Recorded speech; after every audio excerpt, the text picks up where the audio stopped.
On va entrer dans le détail avec vous, Christophe Dansette. Bonjour Christophe. Bonjour Damien. C'est donc un exercice d'équilibriste et l'heure de vérité pour François Bayrou et son plan de redressement budgétaire. Exercice d'équilibriste donc, alors que les caisses de l'État sont vides.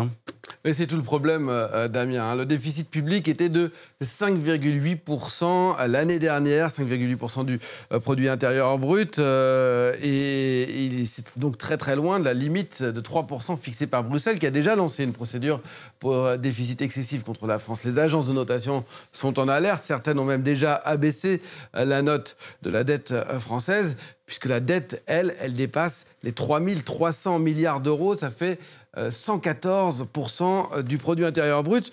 Et le remboursement des intérêts pourrait devenir le premier poste de dépense de l'État, devant l'éducation, devant la défense, un poste de défense budgétaire qui, lui, pour le coup, augmente sans cesse. L'objectif, désormais, il est clair, c'est de revenir à un déficit public de 4,6% en 2026, puis progressivement vers 3% en 2029. Et pour ça, François Bayrou l'a dit, il va falloir trouver 40 milliards d'euros dès 2026. Ouais, c'est énorme, 40 milliards. Comment compte-t-il s'y prendre ? Alors, le Premier ministre a préparé ce plan dans la plus grande discrétion avec ses conseillers et les ministres concernés, de l'économie, du budget, du travail notamment. Il a commencé à le teaser la semaine dernière dans Le Point, regardez, en affirmant ce qu'il allait proposer. Personne n'avait jamais osé le faire en France auparavant, mais pour un tel effort, il n'y a pas 36 solutions. Soit on augmente les recettes, soit on réduit les dépenses. Soit un peu des deux.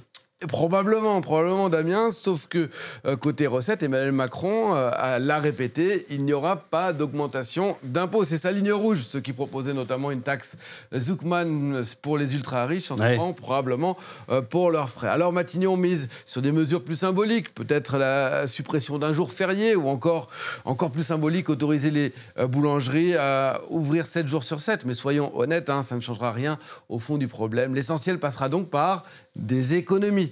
Presque tous les ministères vont devoir se serrer la ceinture, sauf l'éducation et les ministères régaliens, donc la justice, la défense et l'intérieur, qui devraient être épargnés. François Bayrou, lui, l'a déjà dit, il veut faire participer tout le monde à l'effort. Et parmi les pistes évoquées, eh bien, il y a une année fiscale blanche qui tient la corde. Une année fiscale blanche, qu'est-ce que c'est ? C'est le gel de toutes les prestations sociales, du barème de l'impôt sur le revenu, du salaire des fonctionnaires, sans tenir compte de l'inflation. Ça pourrait rapporter plusieurs milliards d'euros. Certains proposent de limiter cette mesure aux simples retraités, y compris d'ailleurs pour les petites retraites. On parle aussi de s'attaquer aux niches fiscales ou encore d'une nouvelle réforme de l'assurance chômage. Mais alors, c'est pas fini, parce qu'en parallèle, Emmanuel Macron n'a pas fait de cadeau à François Bayrou. Il lui complique la tâche en lui demandant d'augmenter certaines dépenses. Oui, on en parlait longuement hier pour le 14 juillet. Le président a annoncé 3,5 milliards d'euros supplémentaires de dépenses pour la défense en 2026. C'est en plus des 3,2 milliards déjà inscrits dans la loi de programmation militaire qu'on voit là.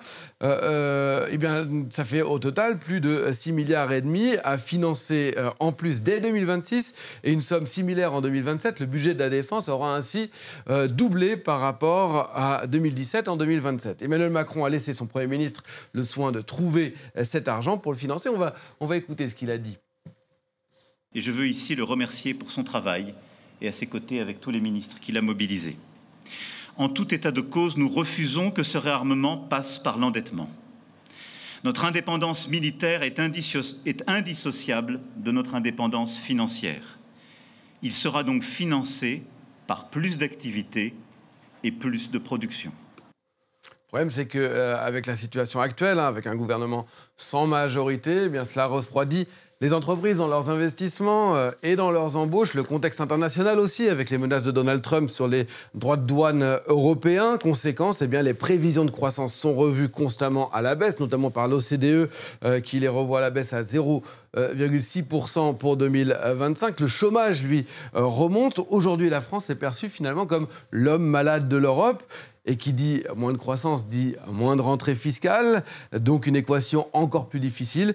C'est un vrai Himalaya, pour reprendre l'image qui est chère à François Bayrou, qu'il va devoir affronter. Et toute la difficulté sera de convaincre les oppositions de ne pas le censurer.